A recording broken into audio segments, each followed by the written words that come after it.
Thank you. Last thing I have is over the past several weeks, I'm presently amazed at how many people and families are getting out and using our trail system. I mean, truly amazing.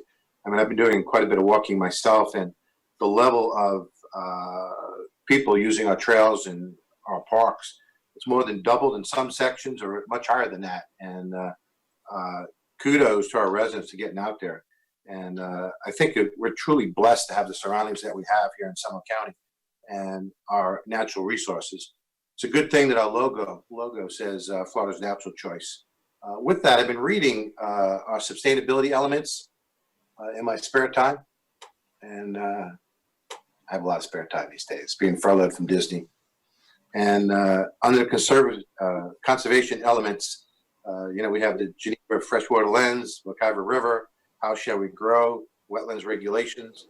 Under the potable water elements, we have reuse and reclaimed water. On the sanitary sewer elements, we have the McIver River, trying to connect them to the sewer. I'm bringing this up because in talking to staff, we have not looked at the sustainable elements for several years now in total. And going back to the fall of 2019, I remember Utilities Inc. had a spill of raw sewage into the Little McIver River. I know Commissioner Constantine talked about it. There was a spillage of 1.2 million gallons. And after the authorities basically looked into it, to date, nothing's really been done, which is pretty sad.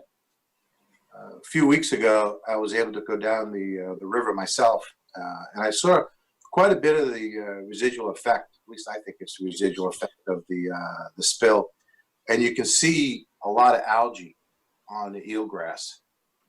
It's truly a shame that this incident, truly nothing's been done.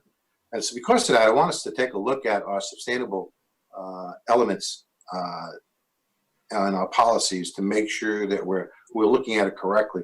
Something that we should be looking at in our sustainable elements is the rights of nature. I think that rights of nature could provide and give us protection. Health and safety of our drinking water is paramount in how we should move forward. And I'd like to ask staff to actually look at that when we're looking at our land development code, and also from the legal aspect on how rights of nature works. It's an issue that we should all be familiar with. And so I'd like to basically ask staff to look at it and to report back to the board. I believe rights of nature could help protect not just the McIver, but all issues when it comes to our drinking water. And I didn't know if the board would be willing to do that. Definitely helping us to be truly Florida's natural choice for generations to come. So I'm currently Googling rights of nature because admittedly, I don't know what that. And Commissioner Lockhart, I'm learning quite a bit about it myself. But me either. Before I would give you any sort of feedback on that, I'd like to do a little research.